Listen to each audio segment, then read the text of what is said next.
I am joined by Senior Fellow from the New Culture Forum, Philip Kiszely. Welcome, Philip. Hi, Kev. It's great to be with you again. Well, you join us on a very newsy day. It's been a very, very newsy week. And as I say, we may dip into what's happening in Epping as we proceed. But first of all, let's get into the big story. I was going to say of the week. This is the big story of the century, to be honest with you. Extraordinary.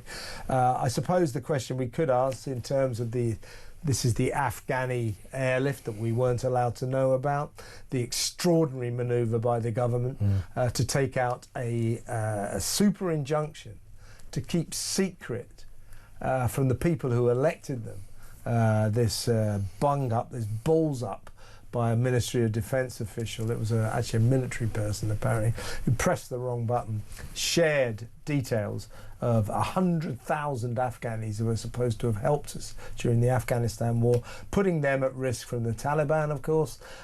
This triggered secret airlifts that have been going on for 2 years. We think 18,500 so far. There may be 4,000 or so still to come. They've arrived. We've put them into sort of temporary housing, but they're now being filtered into social housing, leaping to the top of the social and council housing queue over Brits who've been waiting for years. That's good, isn't it? Also, they're all getting welfare for life. Benefits for life. They have been told that if you want to work, you're very welcome to, but you don't have to. So they can have the life of Riley for the rest of their existence here, living in social housing, which they got by being propelled to the top of the queue, while waiting Brits continue to wait. Now, Philip, I believe, said this last night, I believe utterly that we had a responsibility, a duty of care to the people who genuinely helped us. Now, I've heard that was in the hundreds, and now I've heard more generous estimations of perhaps 4,000 people who are interpreters, people who work for the British, people who even fought with the British, Afghanis who fought with the British. So these people, yes, we owe them a duty of care. We owe them what we've done. We owe them to bring them to this country and save their lives. 100,000? Where did they get that number from? And why have we brought in 18,500 so far? Apparently with plans to go up to 23,900. This is full of this list that we've brought to this country, as Richard Tice was saying, and I said last night, it is full of people who are just chancers. They've lied their way onto this list, and we've just gone, oh, you can all come.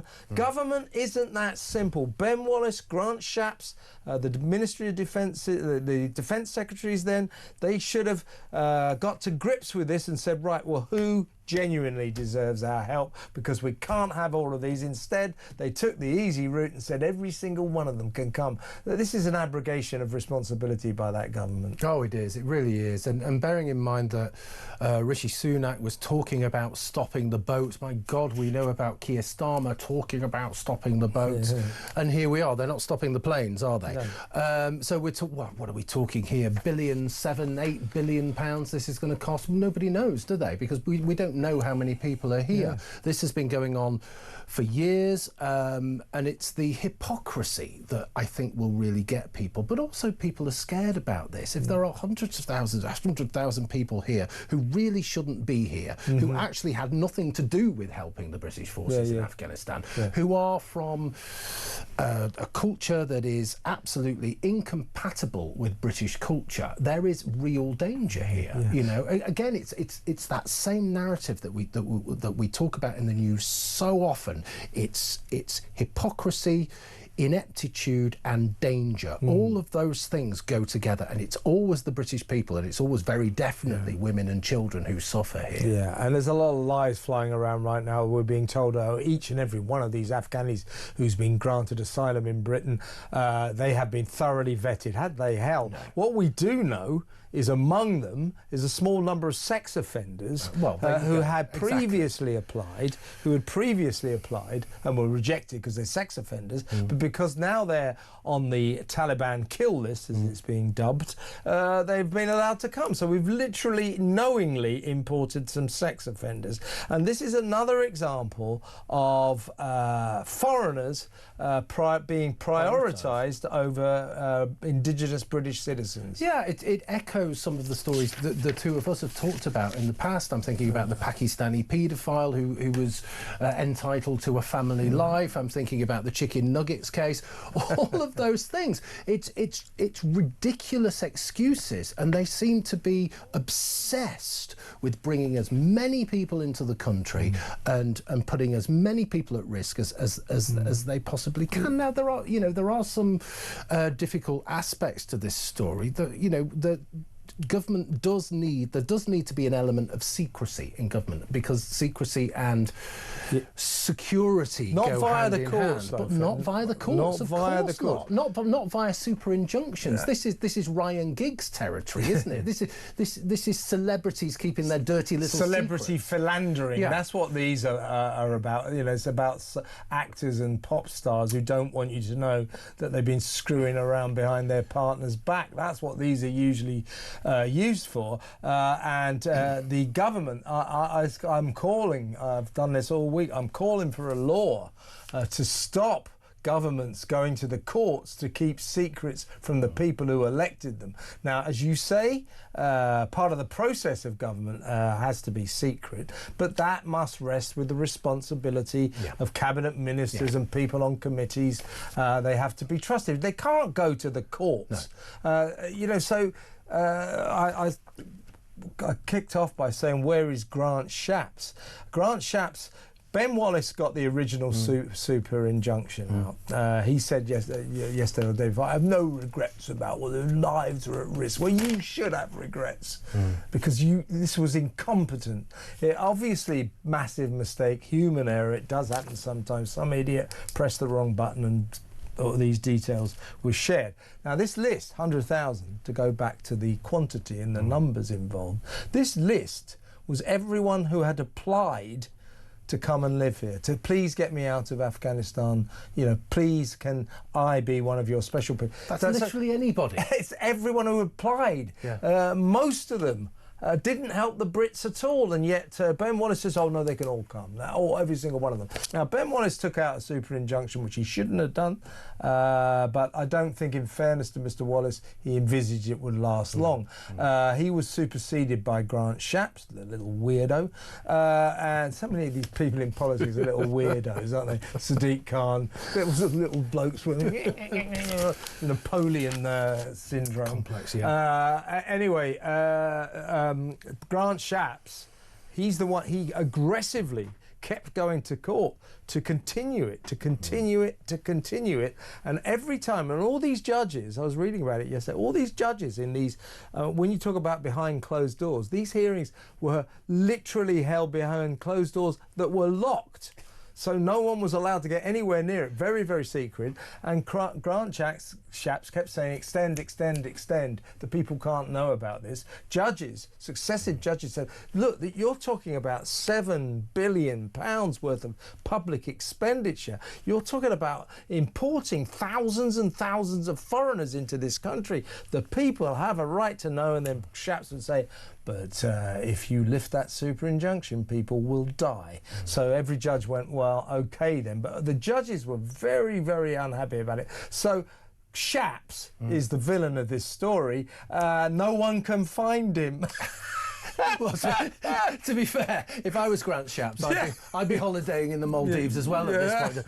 But, I mean, this is the biggest data breach in political history. Yeah. This is how huge it is. It's incredible. Yes. It's absolutely enormous.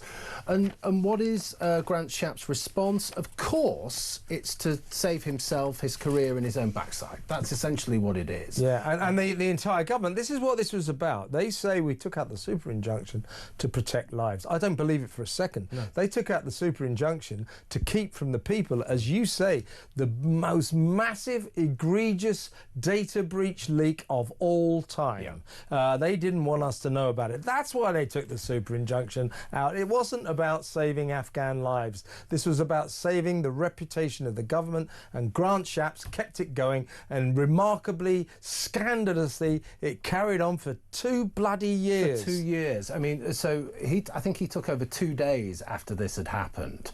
And you've got to ask yourself, I think we've talked about this, and you do have to ask yourself, what else is going on? If this has taken 2 years to come out, my God, what else are they hiding? Well, I want to just quickly, I want to discuss this because there was a phrase going around over the last couple of days which sent a shiver down my spine. It was this phrase: "This is the first and longest government injunction ever." Think about that. So that implies there's more than one. Are there other government super injunctions out there? And if so, we better be told really quickly. And I'm calling on the government, if there are any out there, you get rid of them now. You can't govern the country like this. No, you can't, because it's fundamentally undemocratic. And that word "first" there really does send a shiver down your longest. Spine. First and longest. So how many more after that? Did they develop the habit of using super injunctions to spare their own blushes? It could well be, folks. Because they see they work. I mean, this is one thing that, you know, we're talking about the Conservative Party here, but Starmer is implicated as well, because he knew when he came into office, when he first became the Prime Minister, that this was happening. Okay, he knew. He must have done. This is the biggest thing. Well, no, he was told. In fairness, a lot of people say, "Oh, he must have known before." He might have done, but his story, or Labour's story, is he was told the day he became Prime Minister. But fair enough. Yeah. But it's only just coming out now. Next question: why did you carry on with the super injunction for a year then? Unbelievable. And why have you talked about stopping the boats? Why have you talked about immigration? Why have you kind of imitated Reform's policy right down the line? Why have you done that when you've got all of these dirty, great big secrets in the closet? You've done that because you want votes. You've done that because you're in trouble, you're losing. That's the only reason why. So it really does make you think that the Conservative Party and the Labour Party really are the uni party. They are just one and the same thing, with Labour being slightly worse than the other one. Just tell you a quick story. By the way, folks, give me a call. Let me know what you think about this. You know, are you worried that there are, because I am, and I think Philip is as well, are there other government super injunctions out there keeping terrible secrets from us, the electorate? This is what we're talking about here, is a government elected by the people going to court to keep secrets from the people who elected them.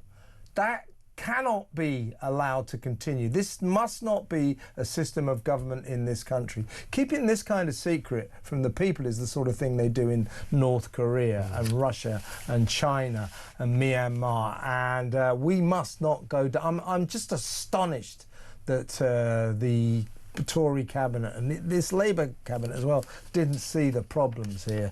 And finally, I'll just tell a little story. You'll like this. Tories so left out in this story, the current Tories, of course. So Kemi Badenoch, in March, she put this out. She thought this was a really good excuse. She got her spokesman to say this. Was offered a briefing on the super injunction. She was offered it, so come to the, and she didn't go. She didn't accept, and she got a spokesman to say, well, she didn't go because the thing was the invitation wasn't marked urgent. There's one of these people. They're useless, folks. They're useless. You might say it doesn't need to be marked urgent. But she, I mean, apart from the hilarity of that, is she thought it was a good excuse. Oh, well, you see, the thing is, it wasn't marked urgent. So what? Oh, well, Kemi, that explains it. Oh my God, these people.